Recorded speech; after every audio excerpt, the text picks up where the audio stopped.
प्रभुं प्राणनाथं विभुं विश्वनाथं जगन्नाथनाथं सदानन्दभाजं भवद्भव्यभूतेश्वरं भूतनाथं शिवं शङ्करं शम्भुमीशानमीडे।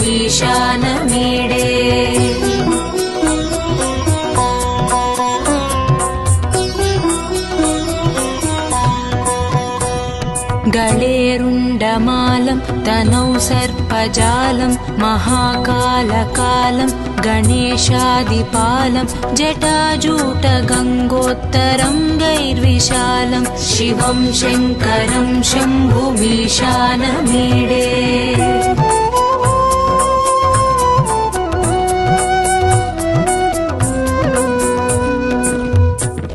मुदामाकरं मण्डनं मण्डयन्तं महामण्डलं भस्मभूषाधरं तम् अनादिं ह्यपारं महामोहमारं शिवं शङ्करं शम्भुमीशानमीडे।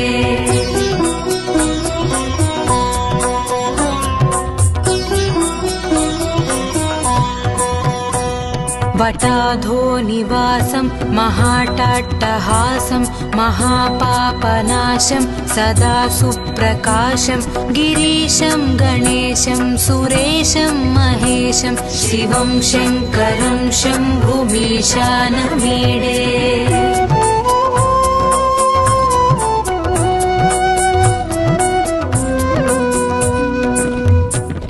गिरीन्द्रात्मजा सङ्गृहीतार्धदेहं गिरौ संस्थितं सर्वदापन्नगेहं परब्रह्म ब्रह्मादिभिर्वन्द्यमानं शिवं शङ्करं शम्भुमीशानमीडे।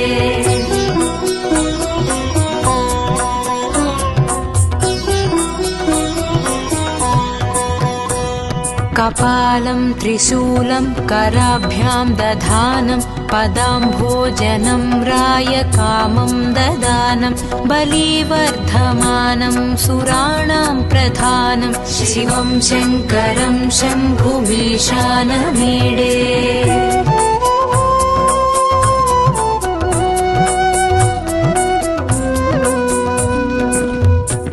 शरच्चन्द्रगात्रं गणानन्दपात्रं त्रिनेत्रं पवित्रं धनेशस्य मित्रम् अपर्णाकळत्रं सदा सच्चरित्रं शिवं शङ्करं शम्भुमीशानमीडे।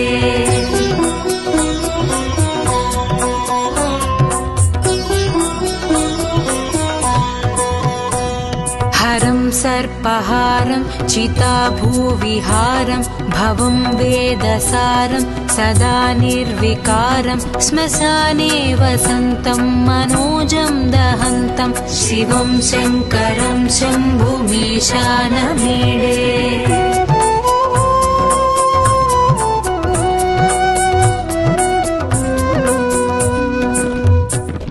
स्वयं यः प्रभाते नरः शूलपाणे पठेत् स्तोत्ररत्नं द्विह प्राप्य रत्नं सुपुत्रं सुधान्यं सुमित्रं कळत्रं विचित्रैः समाराध्य मोक्षं प्रयाति।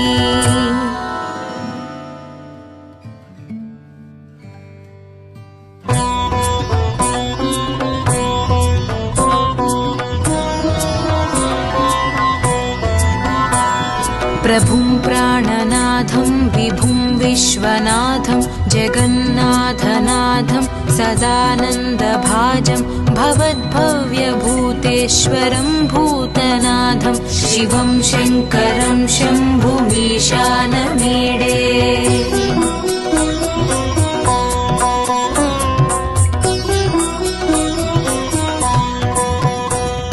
गळेरुण्डमालं तनौ सर्पजालं महाकालकालं गणेशादिपालं जटाजूटगङ्गोत्तरं गैर्विशालं शिवं शङ्करं शम्भुमीशानमीडे।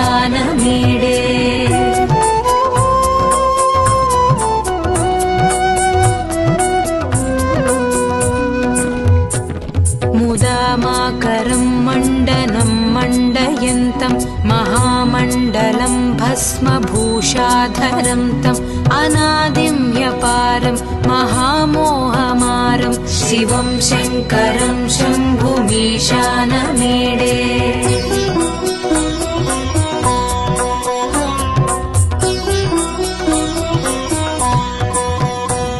वटाधो निवासं महाटाट्टहासं महापापनाशं सदा सुप्रकाशं गिरीशं गणेशं सुरेशं महेशं शिवं शङ्करं शम्भुमीशानमीडे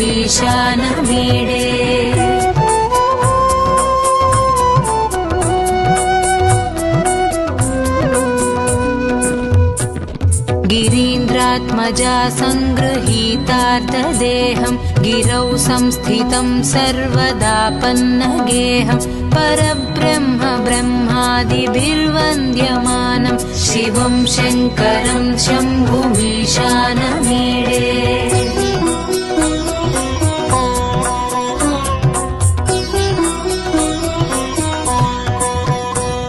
कपालं त्रिशूलं कराभ्यां दधानं पदाम्भोजनं रायकामं ददानं बलिवर्धमानं सुराणां प्रधानं शिवं शङ्करं शम्भुमीशानमीडे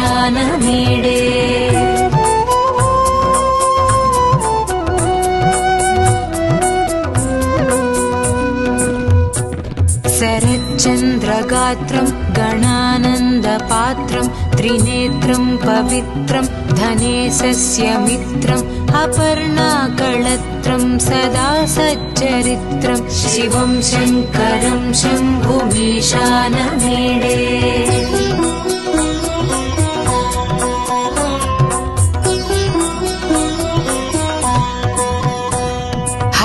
सर्पहारं चिताभूविहारं भवं वेदसारं सदा निर्विकारं श्मशाने वसन्तं मनोजं दहन्तं शिवं शङ्करं शम्भुमीशानमीडे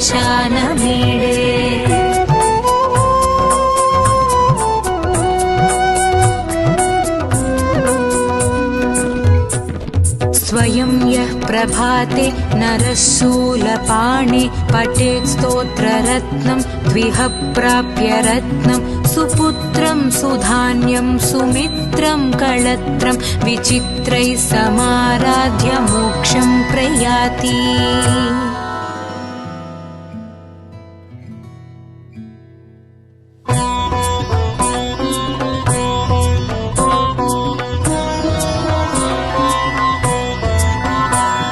प्रभुं प्राणनाथं विभुं विश्वनाथं जगन्नाथनाथं सदानन्दभाजं भवद्भव्यभूतेश्वरं भूतनाथं शिवं शङ्करं शम्भुमीशानमीडे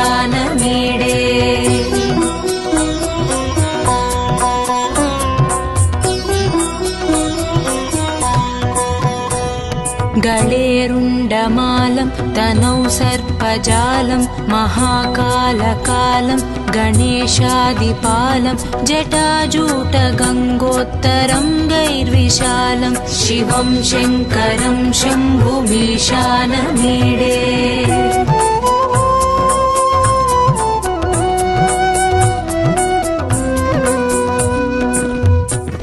मुदामाकरं मण्डनं मण्डयन्तं महामण्डलं भस्मभूषाधरं तम् अनादिं ह्यपारं महामोहमारं शिवं शङ्करं शम्भुमीशानमीडे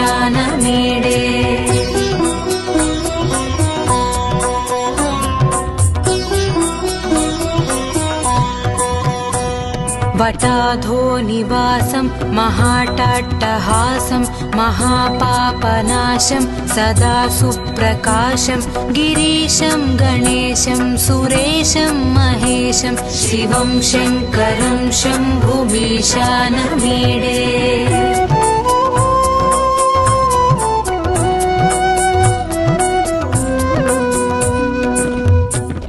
गिरीन्द्रात्मजा सङ्गृहीतार्धदेहं गिरौ संस्थितं सर्वदापन्नगेहं परब्रह्म ब्रह्मादिभिर्वन्द्यमानं शिवं शङ्करं शम्भुमीशानमीडे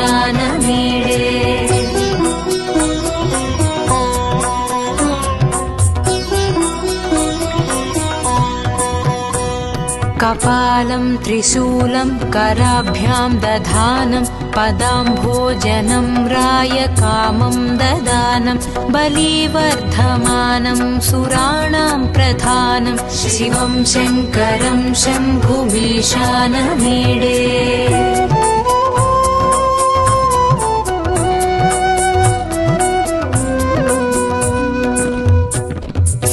शरच्चन्द्रगात्रं गणानन्दपात्रं त्रिनेत्रं पवित्रं धनेशस्य मित्रम् अपर्णाकळत्रं सदा सच्चरित्रं शिवं शङ्करं शम्भुमीशानमीडे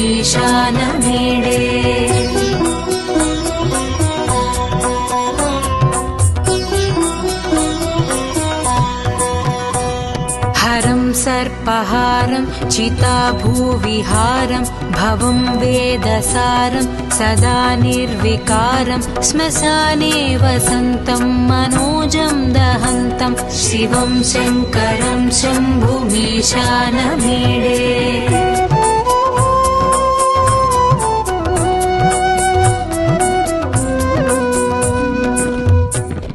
स्वयं यः प्रभाते नरः शूलपाणे पठेत् स्तोत्ररत्नं द्विह प्राप्य रत्नं सुपुत्रं सुधान्यं सुमित्रं कळत्रं विचित्रैः समाराध्य मोक्षं प्रयाति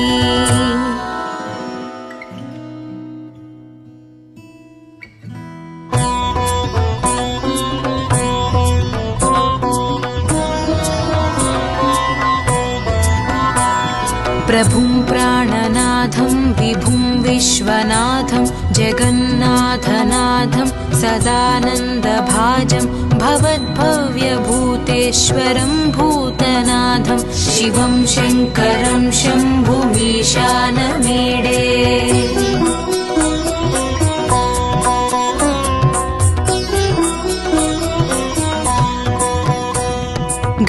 गळेरुण्डमालं तनौ सर्पजालं महाकालकालं गणेशादिपालं जटाजूटगङ्गोत्तरं गैर्विशालं शिवं शङ्करं शम्भुमीशानमीडे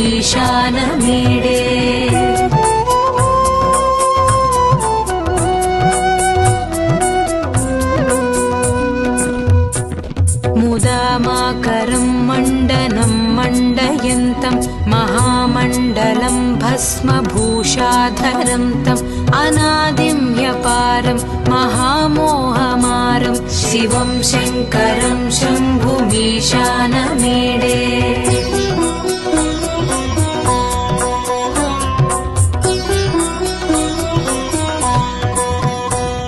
वटाधो निवासं महाटाट्टहासं महापापनाशं सदा सुप्रकाशं गिरीशं गणेशं सुरेशं महेशं शिवं शङ्करं शम्भुमीशानमीडे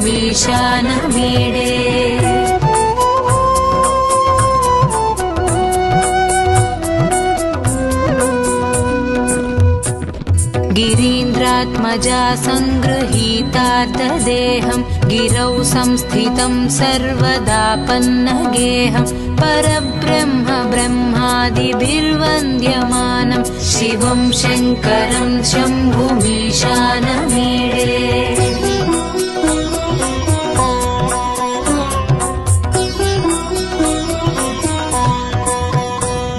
कपालं त्रिशूलं कराभ्यां दधानं पदाम्भोजनं रायकामं ददानं बलिवर्धमानं सुराणां प्रधानं शिवं शङ्करं शम्भुमीशानमीडे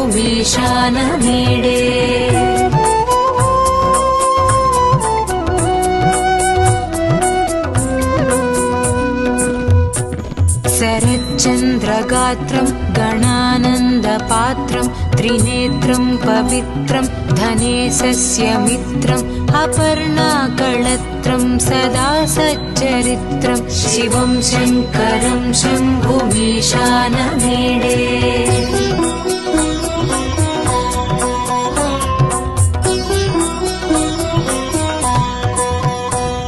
हरं सर्पहारं चिताभूविहारं भवं वेदसारं सदा निर्विकारं श्मशाने वसन्तं मनोजं दहन्तं शिवं शङ्करं शम्भुमीशानमीडे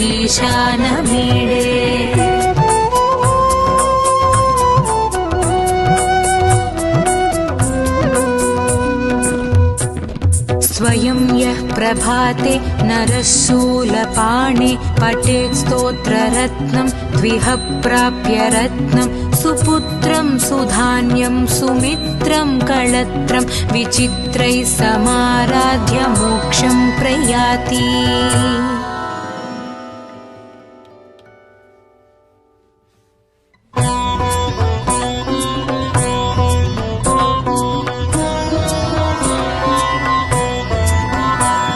प्रभुं प्राणनाथं विभुं विश्वनाथं जगन्नाथनाथं सदानन्दभाजं भवद्भव्यभूतेश्वरं भूतनाथं शिवं शङ्करं शम्भुमीशानमीडे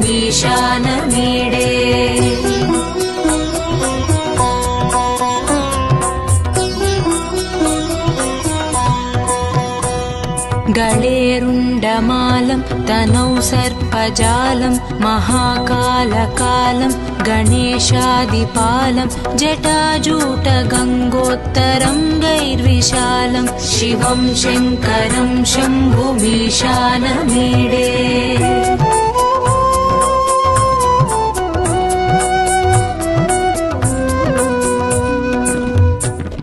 मुदामाकरं मण्डनं मण्डयन्तं महामण्डलं भस्मभूषाधरं तम् अनादिं ह्यपारं महामोहमारं शिवं शङ्करं शम्भुमीशानमीडे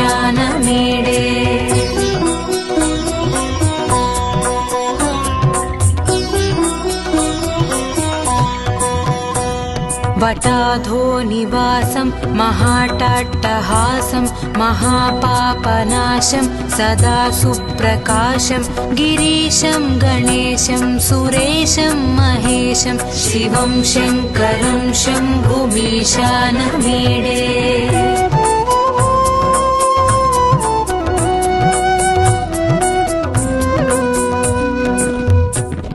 गिरीन्द्रात्मजा सङ्गृहीतार्धदेहं गिरौ संस्थितं सर्वदा पन्नगेहं परब्रह्म ब्रह्मादिभिर्वन्द्यमानं शिवं शङ्करं शम्भुमीशानमीडे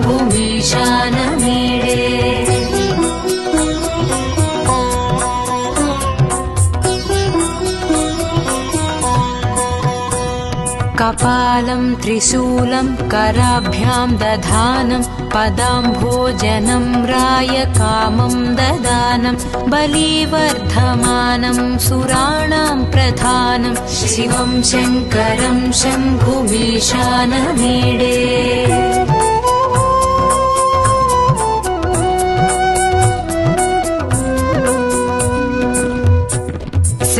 शरच्चन्द्रगात्रं गणानन्दपात्रं त्रिनेत्रं पवित्रं धनेशस्य मित्रम् अपर्णाकळत्रं सदा सच्चरित्रं शिवं शङ्करं शम्भुमीशानमीडे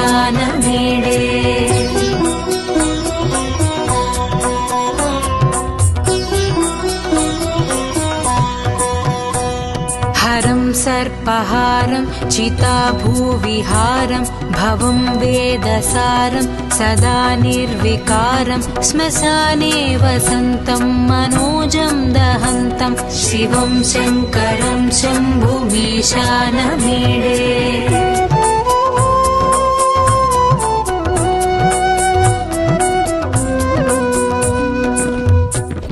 स्वयं यः प्रभाते नरः शूलपाणे पठेत् स्तोत्ररत्नं द्विह प्राप्य रत्नं सुपुत्रं सुधान्यं सुमित्रं कळत्रं विचित्रैः समाराध्य मोक्षं प्रयाति।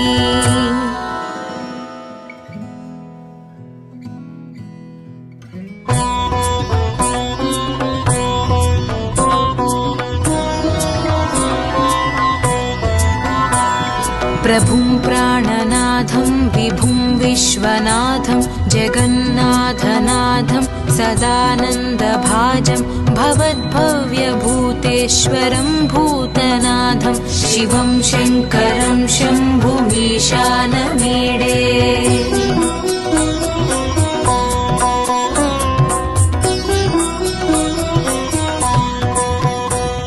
गळेरुण्डमालं तनौ सर्पजालं महाकालकालं गणेशादिपालं जटाजूटगङ्गोत्तरं गैर्विशालं शिवं शङ्करं शम्भुमीशानमीडे।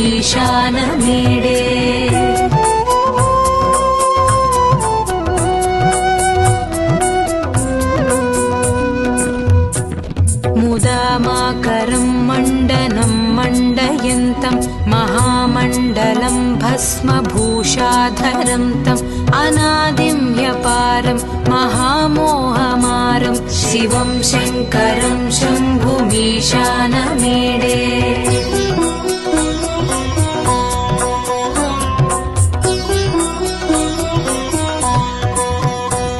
वटाधो निवासं महाटाट्टहासं महापापनाशं सदा सुप्रकाशं गिरीशं गणेशं सुरेशं महेशं शिवं शङ्करं शम्भुमीशानमीडे।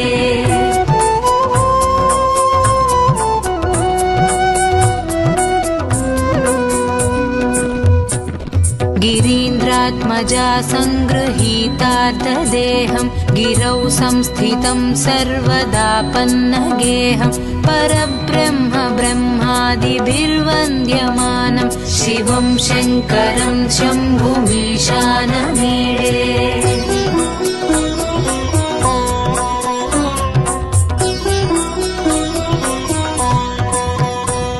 कपालं त्रिशूलं कराभ्यां दधानं पदाम्भोजनं रायकामं ददानं बलिवर्धमानं सुराणां प्रधानं शिवं शङ्करं शम्भुमीशानमीडे।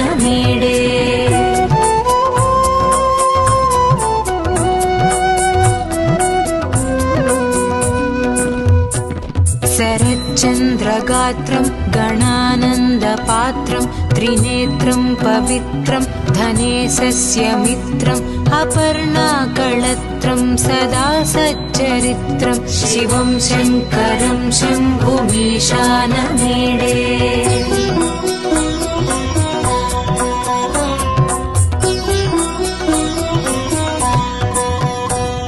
हरं सर्पहारं चिताभूविहारं भवं वेदसारं सदा निर्विकारं श्मशाने वसन्तं मनोजं दहन्तं शिवं शङ्करं शम्भुमीशानमीडे।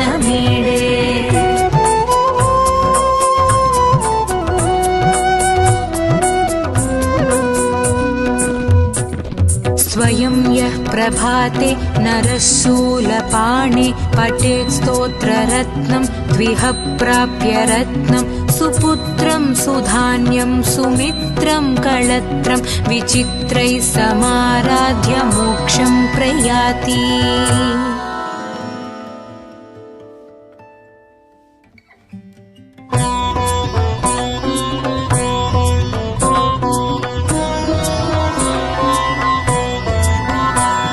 प्रभुं प्राणनाथं विभुं विश्वनाथं जगन्नाथनाथं सदानन्दभाजं भवद्भव्यभूतेश्वरं भूतनाथं शिवं शङ्करं शम्भुमीशानमीडे।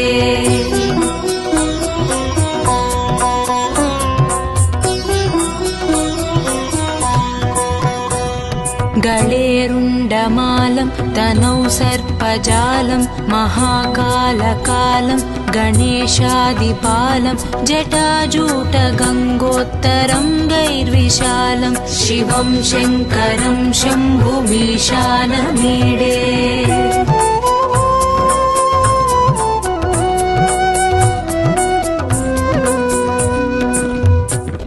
मुदामाकरं मण्डनं मण्डयन्तं महामण्डलं भस्मभूषाधरं तम् अनादिं ह्यपारं महामोहमारं शिवं शङ्करं शम्भुमीशानमीडे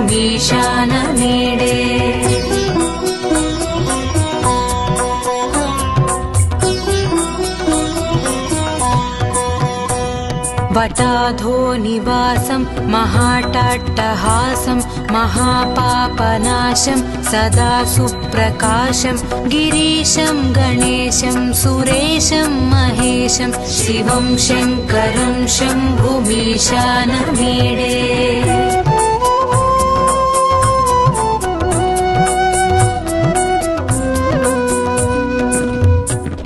गिरीन्द्रात्मजा सङ्गृहीतार्धदेहं गिरौ संस्थितं सर्वदापन्नगेहं परब्रह्म ब्रह्मादिभिर्वन्द्यमानं शिवं शङ्करं शम्भुमीशानमीडे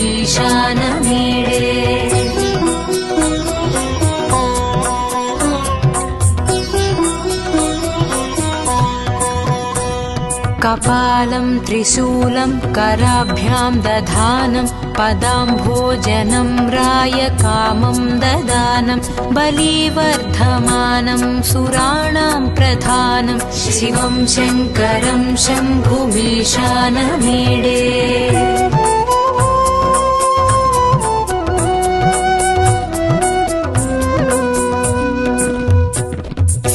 शरच्चन्द्रगात्रं गणानन्दपात्रं त्रिनेत्रं पवित्रं धनेशस्य मित्रम् अपर्णाकळत्रं सदा सच्चरित्रं शिवं शङ्करं शम्भुमीशानमीडे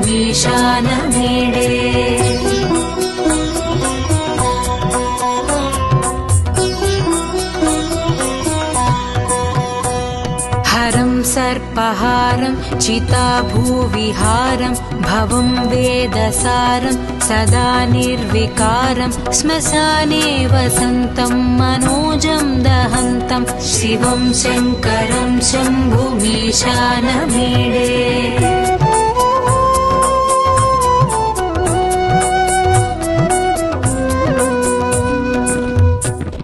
स्वयं यः प्रभाते नरः शूलपाणे पठेत् स्तोत्ररत्नं द्विह प्राप्य रत्नं सुपुत्रं सुधान्यं सुमित्रं कळत्रं विचित्रैः समाराध्य मोक्षं प्रयाति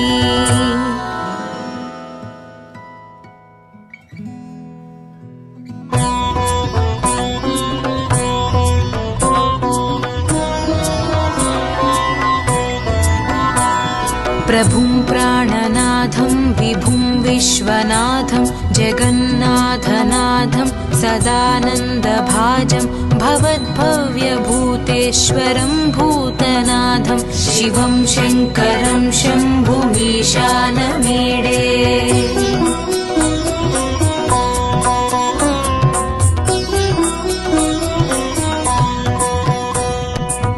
गळेरुण्डमालं तनौ सर्पजालं महाकालकालं गणेशादिपालं जटाजूटगङ्गोत्तरङ्गैर्विशालं शिवं शङ्करं शम्भुमीशानमीडे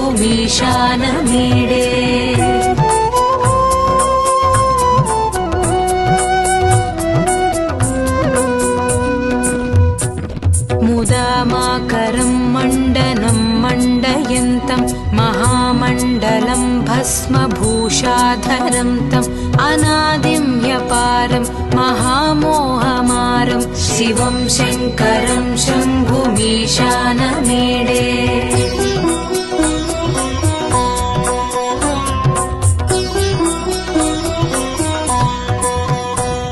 वटाधो निवासं महाट्टहासं महापापनाशं सदा सुप्रकाशं गिरीशं गणेशं सुरेशं महेशं शिवं शङ्करं शम्भुमीशानमीडे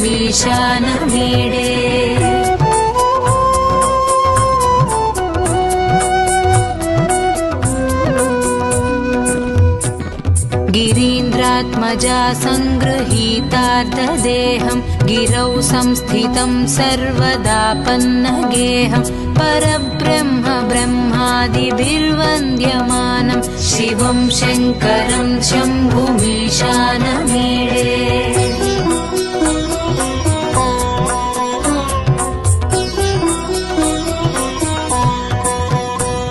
कपालं त्रिशूलं कराभ्यां दधानं पदाम्भोजनं रायकामं ददानं बलिवर्धमानं सुराणां प्रधानं शिवं शङ्करं शम्भुमीशानमीडे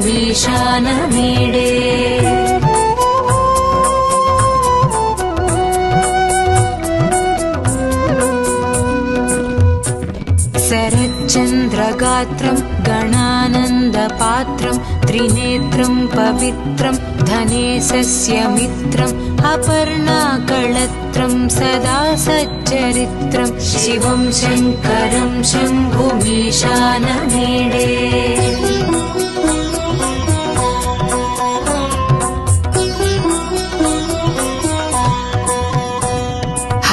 सर्पहारं चिताभूविहारं भवं वेदसारं सदा निर्विकारं श्मशाने वसन्तं मनोजं दहन्तं शिवं शङ्करं शम्भुमीशानमीडे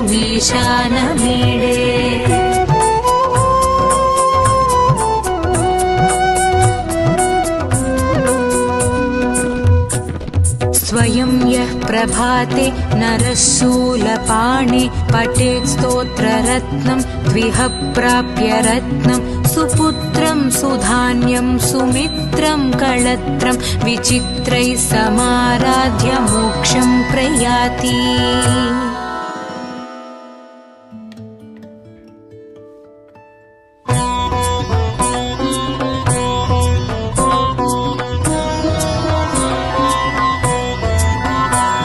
प्रभुं प्राणनाथं विभुं विश्वनाथं जगन्नाथनाथं सदानन्दभाजं भवद्भव्यभूतेश्वरं भूतनाथं शिवं शङ्करं शम्भुमीशानमीडे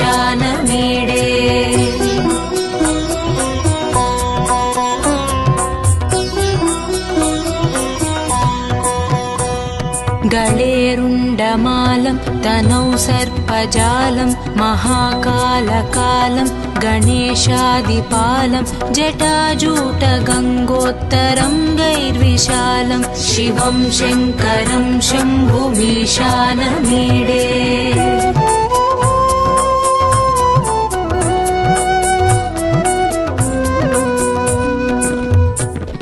मुदामाकरं मण्डनं मण्डयन्तं महामण्डलं भस्मभूषाधरं तम् अनादिं ह्यपारं महामोहमारं शिवं शङ्करं शम्भुमीशानमीडे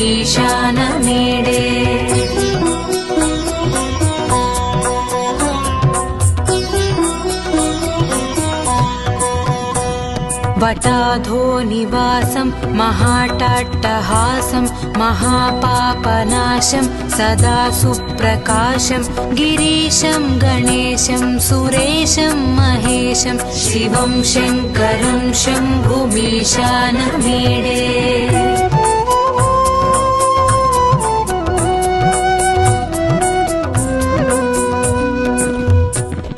गिरीन्द्रात्मजा सङ्गृहीतार्धदेहं गिरौ संस्थितं सर्वदापन्नगेहं परब्रह्म ब्रह्मादिभिर्वन्द्यमानं शिवं शङ्करं शम्भुमीशानमीडे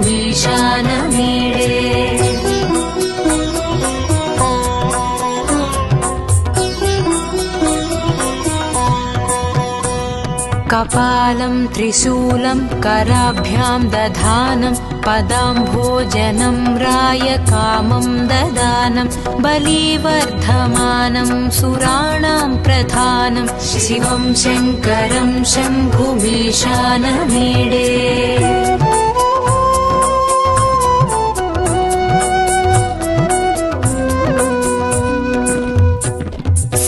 शरच्चन्द्रगात्रं गणानन्दपात्रं त्रिनेत्रं पवित्रं धनेशस्य मित्रम् अपर्णाकळत्रं सदा सच्चरित्रं शिवं शङ्करं शम्भुमीशानमीडे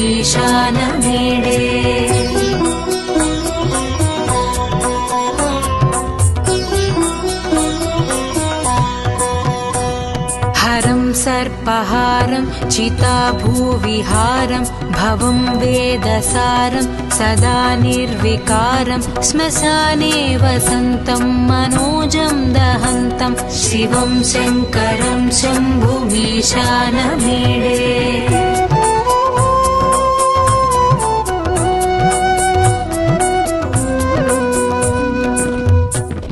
स्वयं यः प्रभाते नरः शूलपाणे पठेत् स्तोत्ररत्नं द्विह प्राप्य रत्नं सुपुत्रं सुधान्यं सुमित्रं कळत्रं विचित्रैः समाराध्य मोक्षं प्रयाति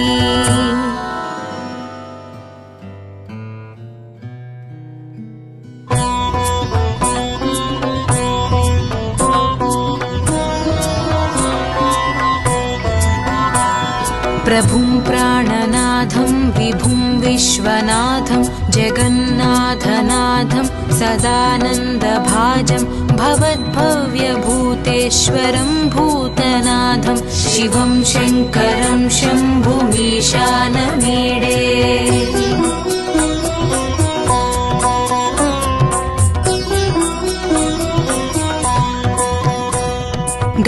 गळेरुण्डमालं तनौ सर्पजालं महाकालकालं गणेशादिपालं जटाजूटगङ्गोत्तरं गैर्विशालं शिवं शङ्करं शम्भुमीशानमीडे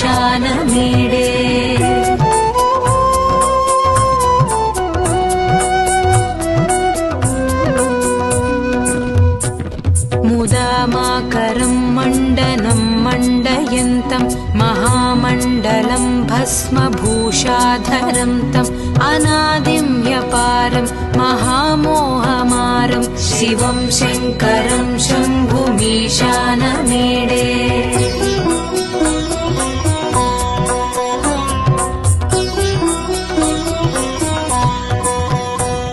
वटाधो निवासं महाटाट्टहासं महापापनाशं सदा सुप्रकाशं गिरीशं गणेशं सुरेशं महेशं शिवं शङ्करं शम्भुमीशानमीडे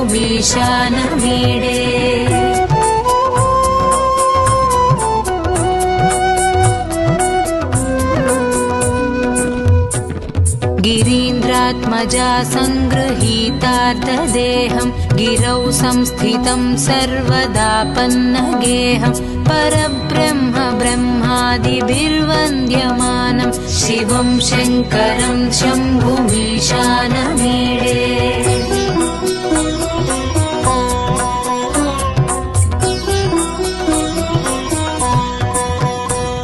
कपालं त्रिशूलं कराभ्यां दधानं पदाम्भोजनं रायकामं ददानं बलिवर्धमानं सुराणां प्रधानं शिवं शङ्करं शम्भुमीशानमीडे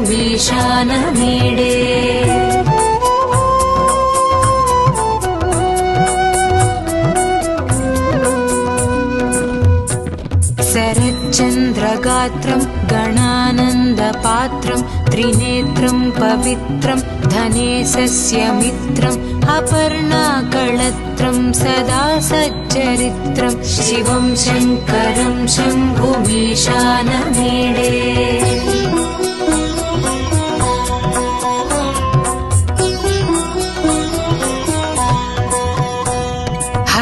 सर्पहारं चिताभूविहारं भवं वेदसारं सदा निर्विकारं श्मशाने वसन्तं मनोजं दहन्तं शिवं शङ्करं शम्भुमीशानमीडे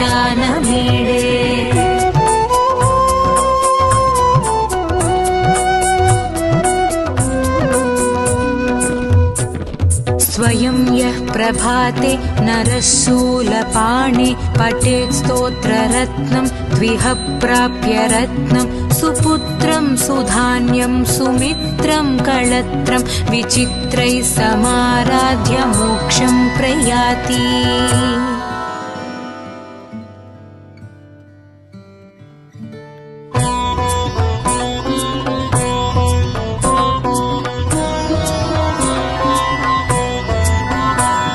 प्रभुं प्राणनाथं विभुं विश्वनाथं जगन्नाथनाथं सदानन्दभाजं भवद्भव्यभूतेश्वरं भूतनाथं शिवं शङ्करं शम्भुमीशानमीडे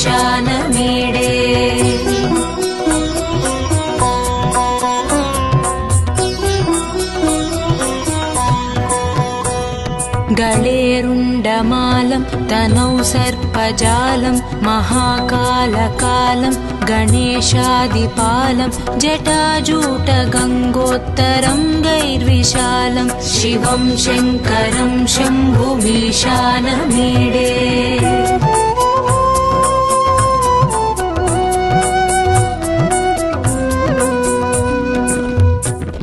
मुदामाकरं मण्डनं मण्डयन्तं महामण्डलं भस्मभूषाधरं तम् अनादिं व्यपारं महामोहमारं शिवं शङ्करं शम्भुमीशानमीडे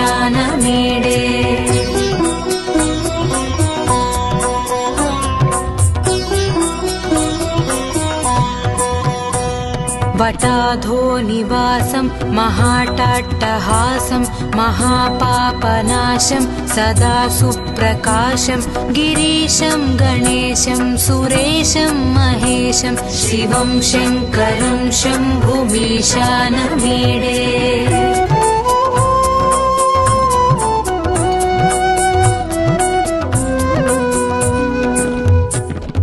गिरीन्द्रात्मजा सङ्गृहीतार्धदेहं गिरौ संस्थितं सर्वदा पन्नगेहं परब्रह्म ब्रह्मादिभिर्वन्द्यमानं शिवं शङ्करं शम्भुमीशानमीडे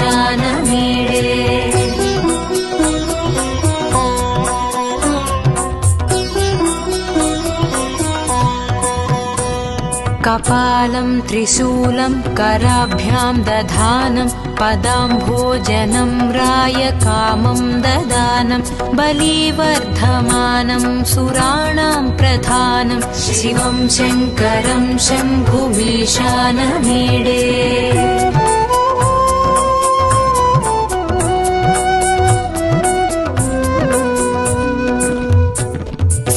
शरच्चन्द्रगात्रं गणानन्दपात्रं त्रिनेत्रं पवित्रं धनेशस्य मित्रम् अपर्णाकळत्रं सदा सच्चरित्रं शिवं शङ्करं शम्भुमीशानमीडे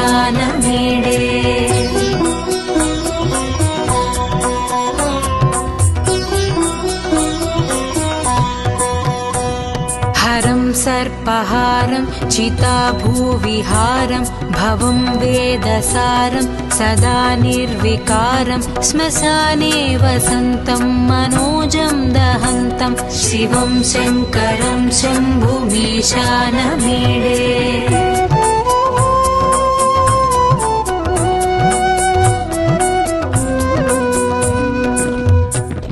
स्वयं यः प्रभाते नरः शूलपाणे पठेत् स्तोत्ररत्नं द्विह प्राप्य रत्नं सुपुत्रं सुधान्यं सुमित्रं कळत्रं विचित्रैः समाराध्य मोक्षं प्रयाति